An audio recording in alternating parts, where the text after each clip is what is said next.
Oui, nous voulons connaître plus notre Dieu. L'apôtre Paul priait pour les chrétiens d'Éphèse pour que ceux-ci puissent mieux connaître Dieu.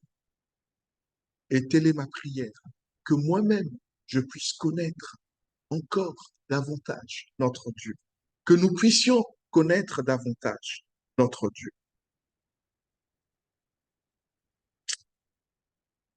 Une année de grâce de la part de notre Seigneur. Oui, notre Seigneur nous souhaite une année de grâce. Après la préparation de la naissance de Jésus par celle de Jean, après la présentation de Jésus au temple, après euh, la bar mitzvah de Jésus, rappelez quand Jésus a 12 ans, il est au temple. Et c'était une tradition et qui continue encore aujourd'hui. J'ai des voisins juifs qui, une fois, nous avaient invités à assister à la bar mitzvah d'un de leurs enfants. Généralement, quand l'enfant a 13 ans, il passe par cette cérémonie et au sortir de cette cérémonie, cet enfant devient un homme de la loi qui peut lire la loi avec les adultes. Et Jésus, c'est à 12 ans qu'il va le faire. Après la préparation du ministère de Jésus par celui de Jean, alors ici, Jean le Baptiste, et moi je vous disais la dernière fois que oui, on aurait pu dire Jean le précurseur. Après le baptême de Jésus par Jean, après la tentation de Jésus par le diable, après tout cela, l'évangéliste Luc fait débuter le ministère de Jésus en Galilée. Alors, la Galilée est une région située dans le nord de la Palestine. Ce qui est bien avec cette région, c'est que ça n'a pas trop bougé aujourd'hui. Les noms sont à peu près restés les mêmes, les villes, les villages. Voilà. Et je crois que c'est pas un hasard si Dieu a permis cela. Dans beaucoup de contrées, voilà, la carte s'est modifiée, les villes se sont modifiées, mais c'est l'une des seules régions du monde où, après 2000 ans, même au-delà, eh ben, on peut repartir et revivre les traces de ceux qui ont vécu il y a 2000 ans. Les noms des villes sont encore là. Les noms des villages sont encore là. Dans cette région de la Palestine, Jésus débute son ministère dans la ville de Capernaum. Et ensuite, il va aller à Nazareth. Et Nazareth est la ville où notre Seigneur a grandi. Capernaum et Nazareth sont deux villes de la Galilée. Et la Galilée se trouve au nord de la Palestine, dans le nord de la Palestine. Hein, là, Jérusalem est plus en bas avec Bethléem et la Galilée plus haut. Nous allons ce matin faire un focus sur les premiers pas du ministère de Jésus à Nazareth. Ministère en Galilée et notamment à Nazareth. La Galilée était une région où il y avait plusieurs villes et parmi ces villes en Galilée, il y avait Nazareth, la ville où Jésus a grandi. Il est né à Bethléem, mais il a grandi à Nazareth. Soulignons que c'est en Galilée que Jésus a recruté le gros de ses disciples, des premiers disciples, les 12 premiers disciples. C'est en Galilée qu'il les a recrutés. Il n'y a qu'un seul parmi les 12 qui n'est pas de Galilée. Évidemment, c'est Judas l'Iscariote. Tous les autres apôtres sont de Galilée. Il n'y a que Judas qui venait de la Judée. Les autres étaient de la Galilée.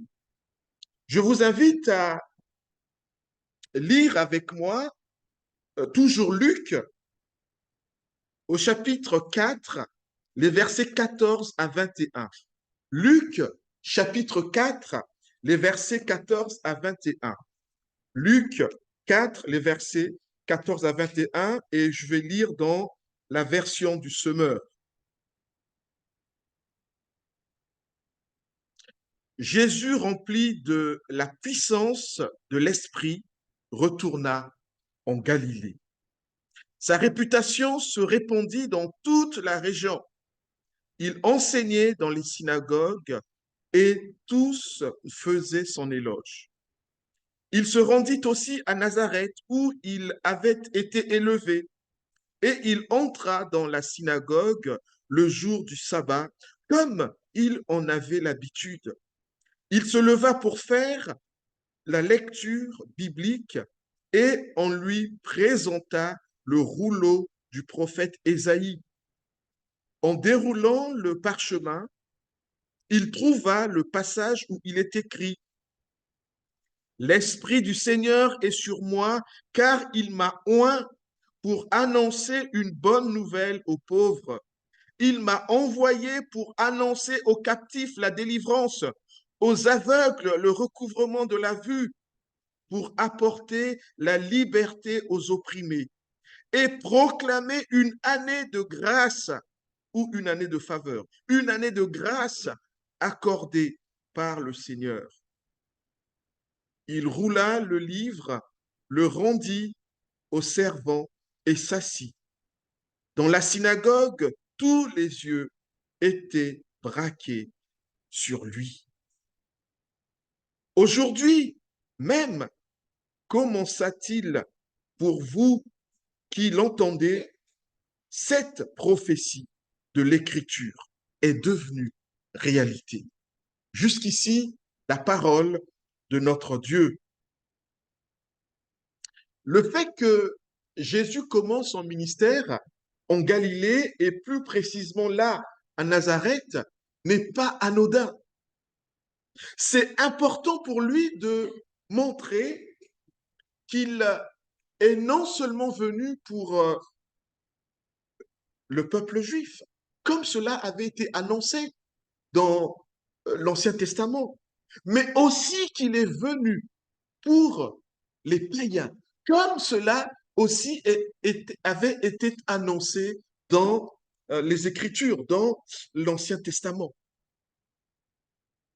C'est pas pour rien qu'il débute son ministère là. Nous allons le voir. Il aurait pu débuter son ministère en Judée, à Jérusalem, où il est né. Il est né en Judée, à Bethléem.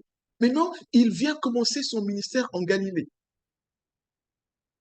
Et Luc va insister quand il rédige justement les événements concernant Jésus. Il insiste sur ça. Pourquoi est-ce qu'il insiste sur ça? Nous allons le comprendre tout à l'heure. Mais avant, arrêtons-nous un instant sur le mot païen. Alors, dans la littérature biblique, lorsque l'on parle de païen, ce n'est pas au sens où nous l'entendons. Si on nous dit aujourd'hui le païen, c'est qui? C'est celui que, généralement, on va dire celui qui ne croit pas en Dieu. Mais dans la littérature biblique, quand on parle de païen, on fait allusion à tous ces peuples qui n'avaient pas Yahweh pour Dieu. Donc, dans la Bible, quand on parle de païen, ce terme est réservé à tous ceux qui ne faisaient pas partie du peuple juif. Donc, nous autres, nous sommes des païens, dans le sens où nous n'appartenons pas au peuple juif. Le peuple juif, le peuple biologique. Donc, dans la Bible, quand on parle, à chaque fois que vous voyez le mot païen, il faut vous dire qu'on est en train de parler de ceux qui ne sont pas juifs. C'est important de le souligner. Et il ne faut pas perdre de vue que la Galilée était entourée de villes païennes à l'époque. Et dans les grandes villes telles que en Galilée, il y avait plusieurs non-juifs. Et d'ailleurs, le prophète Ésaïe, au chapitre 8, et d'ailleurs Matthieu aussi va reprendre cela au chapitre 4, a écrit sur la présence des nations païennes, des nations étrangères en Galilée. Donc, Jésus commence son ministère là où il y a beaucoup de païens. Il ne commence pas son ministère en Judée où il y a beaucoup de juifs, mais il commence son ministère en Galilée. Si Jésus avait débuté son ministère en Judée, plus précisément à Jérusalem, cela aurait pu préjuger euh, que le ministère de Jésus serait exclusif et non inclusif. Je ne sais pas si vous voyez. C'est-à-dire que Jésus est né à Bethléem. Dans l'Ancienne Alliance, on nous a dit que le Messie va venir pour son peuple. Et donc, il est né là où il y a une concentration de juifs. Et s'il commençait son ministère là, ça aurait pu renforcer cette idée qu'il était venu spécifiquement pour le peuple juif. Et donc, son ministère aurait été, ou sa venue aurait été exclusif, alors que son ministère est inclusif. Il inclut les étrangers, les autres populations. C'est pour cela qu'il débute son ministère en Galilée. On aurait pu penser que seul le peuple juif était concerné par la venue de Jésus. S'il avait débuté son ministère en Judée, on aurait pu dire, oh, c'est une affaire d'Israël. Or, nous voyons que les rôles de chaque région sont bien déterminés.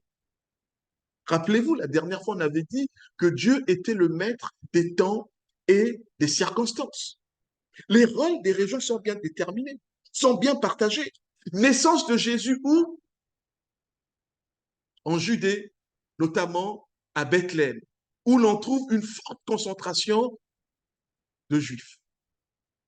Et début du ministère de Jésus où? En Galilée, plus précisément à Nazareth et un peu avant à Capernaum, où l'on trouve une bonne partie de non-juifs, comme nous l'avons vu. Donc, on voit que là, il y a un partage de rôle par rapport à chaque région, par rapport à chaque région. Tout ceci pour indiquer que le ministère de Jésus est inclusif et non exclusif. Jésus n'exclut personne, il inclut tout le monde, car les juifs et les non-juifs sont tous concernés par la venue de notre Seigneur. Et le prophète Michée ne s'y est pas trompé lorsqu'il a prophétisé sur la naissance de notre Seigneur. Voici ce qu'il disait il y a des siècles de cela. Ô toi, Bethléem, Ephrata, il parle de la ville où Jésus est né. Bien que tu sois petite parmi les villes de Juda, de toi il sortira pour moi celui qui régnera sur Israël. Son origine remonte au temps passé, aux jours anciens. Donc l'origine de celui qui va naître remonte au temps passé pour souligner l'éternité de ce personnage qui va naître. C'est pourquoi l'Éternel livrera à d'autres son peuple jusqu'au moment où celle qui doit enfanter, donc Marie, enfantera, alors le reste de ses frères rejoindra les Israélites. Donc déjà Michée voyait, poussé bien sûr par le Saint-Esprit, déjà il y avait annoncé que les non-juifs rejoindraient le peuple juif pour former le peuple de Dieu. Alors, c'est vrai que si on médite ce texte, on peut penser que ici, Michée fait allusion aussi aux 10 tribus. Vous savez que le royaume d'Israël a été scindé en deux. D'un côté, le royaume du nord et de l'autre, le royaume du sud. Et les 10 tribus étaient dans le royaume du nord et les deux autres tribus dans le sud. Et donc, Israël était, il y avait cette séparation, ce schisme et tout. Et la prophétie dit qu'un jour, Israël serait réuni. Et donc, euh, au travers de ces 10 tribus, il y a une préfiguration des païens. C'est comme si on disait, ben oui, quand celui qui doit venir va venir, eh ben, il fera en sorte que ceux qui étaient dehors puissent rejoindre la maison de Dieu. Oui, chez Michée, il y a déjà les germes de l'intégration des peuples non juifs dans la famille de Jésus-Christ. Et donc, c'est à dessein que Luc met en avant ce côté inclusif de la venue de Jésus-Christ. N'oublions pas que au chapitre 1 de Luc, nous avons vu que Luc s'adressait d'abord à qui? À Théophile. Théophile est un païen. Et pourquoi est-ce que Luc s'adresse à Théophile? Quelle en était la raison? Je vous ai toujours dit, il faut qu'on lise la parole de Dieu dans son contexte pour ne pas faire dire à Dieu ce qu'il n'a pas dit. Voici ce que Luc dit en préambule de son livre adressé à Théophile. Plusieurs personnes ont entrepris de composer un récit des événements qui se sont passés parmi nous, d'après ce que nous ont transmis ceux qui ont été les témoins oculaires depuis le début et qui sont devenus des serviteurs de la parole de Dieu. J'ai donc décidé, Luc, à mon tour, de m'informer soigneusement sur tout ce qui est arrivé depuis le commencement et de te l'exposer par écrit de manière suivie, très honorable Théophile. Ainsi, tu pourras reconnaître l'entière véracité des enseignements que tu as reçus. Théophile aurait pu se dire, oh, cette histoire-là concerne les Juifs, ça ne me concerne pas. Il était païen, lui. Peut-être qu'il était grec. Et donc, c'est à dessein que Luc insiste sur le début du ministère. C'est comme il voulait dire à Théophile, mais écoute, ce que tu as entendu de Jésus est vrai. Et ce Jésus n'est pas venu seulement pour les Juifs, il est venu aussi pour des païens comme toi. Regarde, il a fait débuter son ministère à Nazareth. Il n'est pas resté à Bethléem, il n'est pas resté à Jérusalem, il est venu aussi à Nazareth.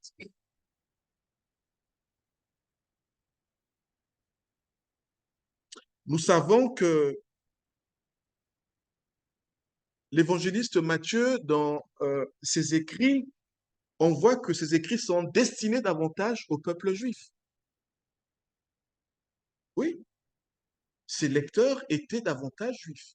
Mais Luc écrit pour les lecteurs non juifs. C'est pour cela qu'il insiste sur cet aspect. Et Luc, qui est-il? Oui, c'était un médecin, et voilà. Mais il était un des collaborateurs très proches de l'apôtre Paul. Et qui est l'apôtre Paul? L'apôtre Paul est l'un des apôtres. On dit de lui le 13e apôtre. Mais quelle est la mission que Dieu lui avait donnée? Qu'est-ce que Dieu avait dit de l'apôtre Paul? L'apôtre des païens. Et nous pouvons le lire en Galates chapitre 2. Galates chapitre 2.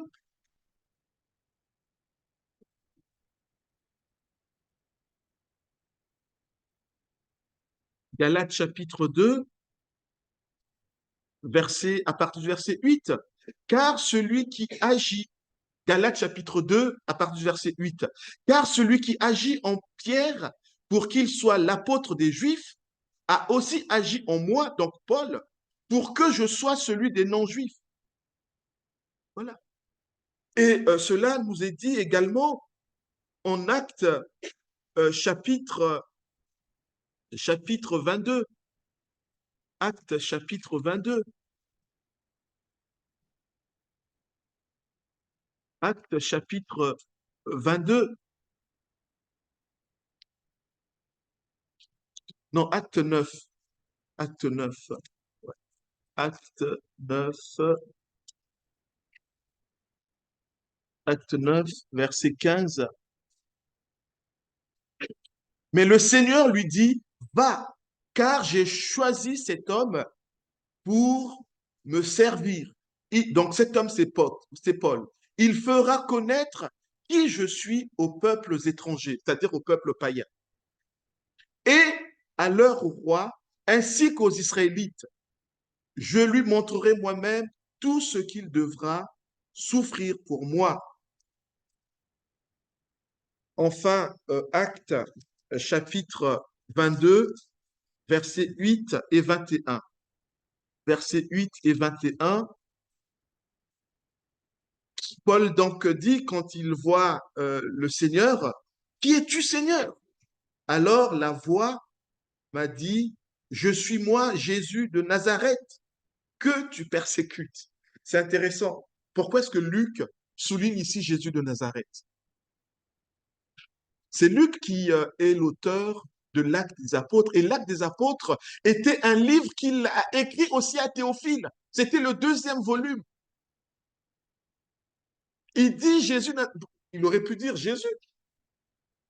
Mais Jésus dit non, je suis Jésus de Nazareth.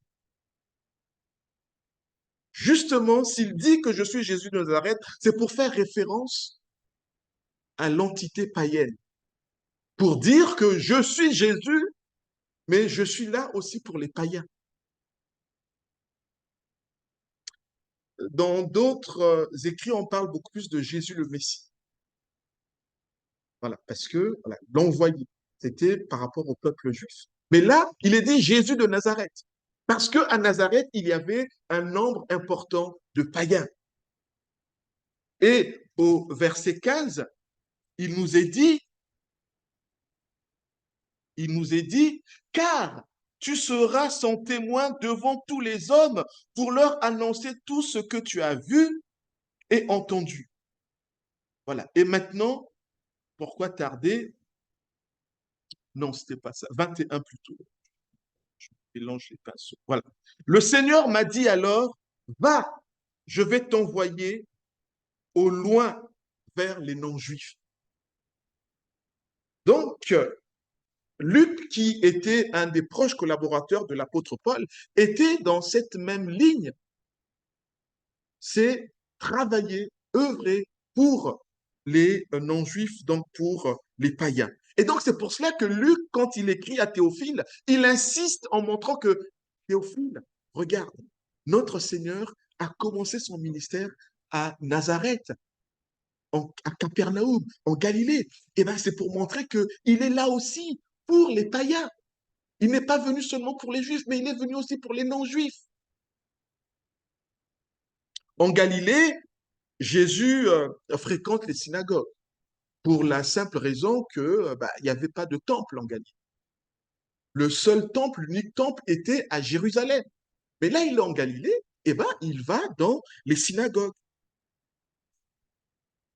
Il est dit qu'il était rempli de la puissance de l'Esprit et il enseignait dans les synagogues. C'est ce que Luc nous rapporte, que Jésus était rempli du Saint-Esprit et il enseignait dans les synagogues.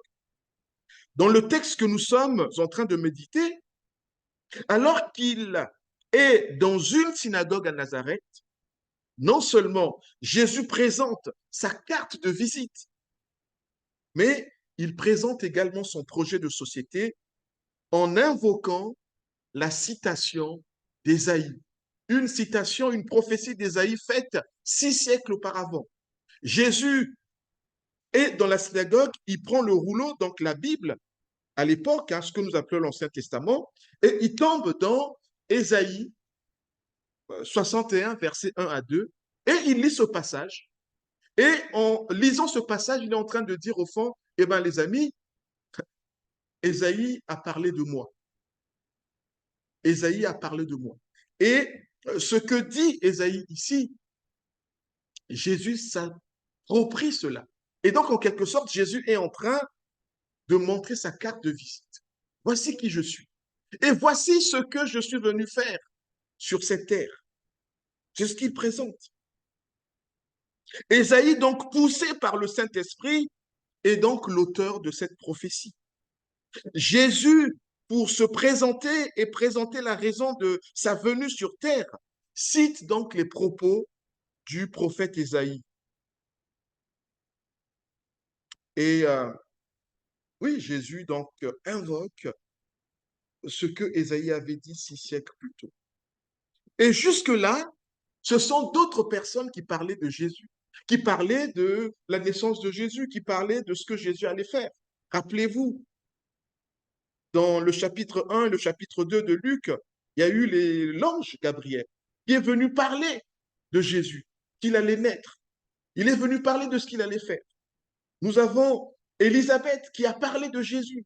Nous avons euh, Marie qui a parlé de Jésus. Zacharie qui a parlé de Jésus. Mais ici, Jésus maintenant va parler lui-même de lui. Jésus parle lui-même de lui. Oui.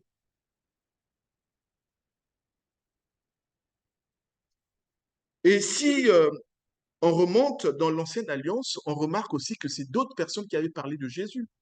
Par exemple, Moïse a parlé de Jésus, ce qu'il allait venir faire. Ésaïe a parlé de Jésus, Michée a parlé de Jésus, j'en passe et des meilleurs. Mais ici maintenant, Jésus est en train de parler de lui-même. Je ne sais pas si vous voyez. Ce sont les autres qui ont annoncé qu'il allait venir, qu'il allait faire ceci. Là, c'est lui-même qui le dit, mais à partir de ce que Ésaïe avait dit.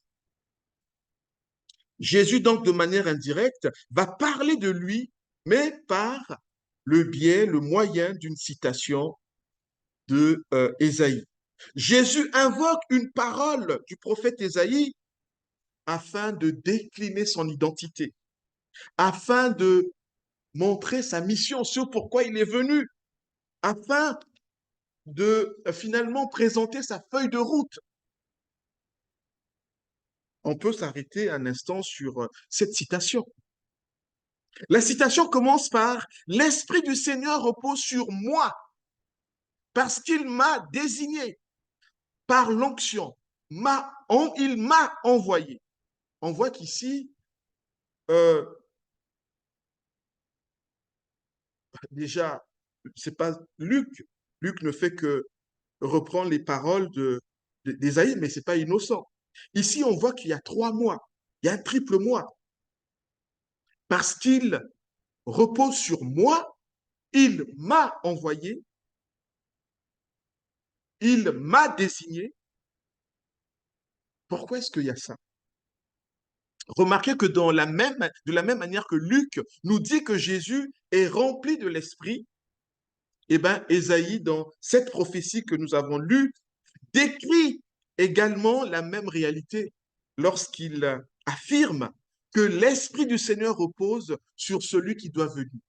Dans la prophétie d'Ésaïe, on dit que l'Esprit du Seigneur reposera sur celui qui doit venir. Et Luc nous dit que Jésus était rempli de l'Esprit et allait enseigner dans les synagogues.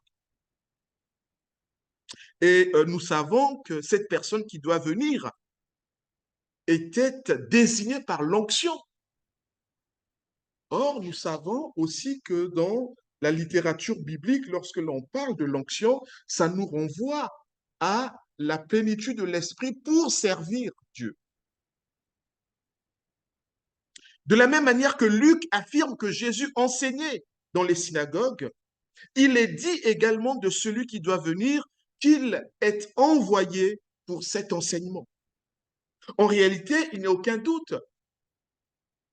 Il s'agit de la même personne chez Ésaïe et chez Luc. Et cette personne, c'est Jésus. À travers le triple moi, Jésus se présente comme celui en qui repose l'Esprit, celui qui est désigné, celui qui est envoyé. De la même manière qu'Ésaïe résume la mission du personnage qui doit venir euh, par 3 propositions qui sont semblables. la première proposition, c'est pour proclamer. Il est venu quoi? Pour proclamer, pour apporter, pour proclamer. Eh bien, Luc, de même, dit de Jésus qu'il est venu pour enseigner. C'est dire que Luc va contracter ces trois propositions, c'est-à-dire pour proclamer, pour apporter, pour enseigner, en une seule proposition, pour enseigner. De la même manière que celui qui doit venir va venir pour annoncer une bonne nouvelle aux pauvres, pour proclamer aux captifs la libération, pour guérir les aveugles, pour apporter la délivrance aux opprimés, pour proclamer l'année de grâce. De même, Jésus est venu par son enseignement délivrer les pauvres en esprit. Ceux qui savaient que d'eux-mêmes, ils ne pouvaient pas se sauver, ils avaient besoin de Jésus. Il est venu par son enseignement recouvrer la vue afin que le message de Dieu soit compris et que le peuple sorte de l'ignorance ou de la cécité spirituelle. Rappelez-vous, lorsque l'apôtre Paul fait la rencontre avec le Seigneur, il est aveugle pendant 3 jours. Et lorsque Dieu le sort de cet aveuglement, de cette cécité qui est réelle, qui est physique, eh bien, Dieu lui dit, va aussi, je paraphrase, enseigner la parole de manière à ce que le peuple sorte de son aveuglement. Donc, il y a cet aveuglement qui est au sens propre, il est aveugle, mais aussi au sens figuré, l'aveuglement spirituel. Et donc, il y a tout cela. Mais en même temps, Jésus a guéri les aveugles, réellement, l'apôtre Paul, au sens propre comme au sens figuré. Et nous voyons que, alors là, c'est Matthieu qui parle de ça, dans Matthieu chapitre 8, les versets 14 à 17, lorsque la belle-mère de Pierre est malade, Jésus s'y rend et il guérit la belle-mère de Pierre, et à un moment, il dit que, bah, je vais rapidement lire ça, Matthieu chapitre 8, Matthieu chapitre 8, oui, alors quel verset? Verset Verset 14, voilà. Jésus se rendit alors à la maison de Pierre. Il trouva la belle-mère de celui-ci alitée avec une forte fièvre. Il lui prit la main et la fièvre la quitta. Alors elle se leva et se mit à le servir. Le soir venu, on lui amena beaucoup de gens qui étaient sous l'emprise de démons. Par sa parole, il chassa ces esprits mauvais. Il guérit aussi tous les malades. Ainsi s'accomplissait cette parole du prophète Ésaïe. Il s'est chargé de nos infirmités et il a porté nos maladies. Donc, lorsque Jésus guérit, lorsqu'il accomplit ces miracles, en réalité, il portait les maladies. Mais la réalité de cela, c'était à la croix. Donc, toutes les fois que Jésus guérissait, eh ben, il annonçait que je vais mourir à la croix pour porter vos maladies. Je vais mourir à la croix pour ceci. Il ne fait aucun doute en invoquant cette citation d'Ésaïe dans cette synagogue à Nazareth. Jésus se présente et présente donc sa feuille de route jusqu'à sa mort. Oui, sa mort à la croix. Et d'ailleurs, de sa propre bouche, après sa lecture dans la Bible, Jésus dit, en parlant de lui-même, aujourd'hui même, pour vous qui l'entendez, cette prophétie de l'Écriture est devenue réalité. C'est comme si Jésus disait dans cette synagogue, moi, Jésus, l'intervention de Dieu tant attendue devient réalité. La prophétie d'Ésaïe que je viens de vous lire s'est accomplie. En fait, en venant sur terre, Jésus est venu proposer l'année de grâce. Cette année de grâce fait écho à l'année du jubilé que nous trouvons dans l'Ancien Testament. Et qu'est-ce l'année du jubilé? Eh bien, l'année du jubilé, c'est une année qui est dans la loi de Moïse. Et selon cette loi, cette année, eh ben, il fallait faire en sorte qu'il y ait cette égalité, cette équité. Et cette année n'arrivait que, tombait que tous les 50 ans, l'année du jubilé. L'année du jubilé. Je vous renvoie à Lévitique 25, les versets 9 à 13. Cette année de grâce que le Messie est venu non seulement proclamer, mais aussi apporter, porte à croire que cette année correspond au jour du salut, ainsi qu'à l'année de la libération, comme lors de l'année du jubilé, où on devait laisser les terres, ne pas les cultiver, ou si on avait un esclave, on devait le libérer. Voilà. Si on avait, quelqu'un avait des dettes, on devait délivrer cette personne-là de ses dettes. Eh bien, c'est cette année du jubilé correspond à cette année de grâce que Jésus est venu annoncer. Jésus est venu nous souhaiter une année de faveur, une année de grâce ouvrant à la délivrance de nos péchés, au pardon de ses péchés et partant à notre salut. Et c'est dans cette prophétie où il est dit, celui qui va venir, eh bien, il va annoncer, il va proclamer cette année de grâce, afin que ces souhaits de Jésus en notre faveur soient effectifs. Il appartient à chacun de nous de faire confiance à Jésus-Christ en l'aimant par notre obéissance. Si dans l'Ancien Testament, l'année du jubilé tombait tous les 50 ans, avec la nouvelle alliance, l'année de grâce est permanente depuis la venue de notre Seigneur. Pour quiconque de sa bouche déclare que Jésus est Seigneur et dans son cœur croit que Dieu l'a ressuscité des morts, chaque année qui arrive et qui passe est une année de grâce. C'est cela que l'on est déclaré juste, c'est en cela qu'on est déclaré juste par Dieu et que l'on est au bénéfice du salut. Celui qui a déjà de sa bouche déclaré la seigneurie de Jésus et de son cœur déjà cru en la résurrection de Jésus, celui-là ou celle-là rentre dans l'année de grâce en 2024, comme cela était en 2023. Pour celui qui veut que 2024 et les années qui suivront soient effectivement des années de grâce dans sa vie, il ne lui reste plus qu'à déclarer de sa bouche que Jésus est Seigneur et à croire dans son cœur que Jésus est ressuscité par Dieu. De la même manière que nous sommes dans l'année de grâce par Jésus, faisons en sorte qu'autour de nous, les gens vivent l'année de grâce par nous. Et l'apôtre Paul nous le dit si bien dans 2 Corinthiens chapitre 8.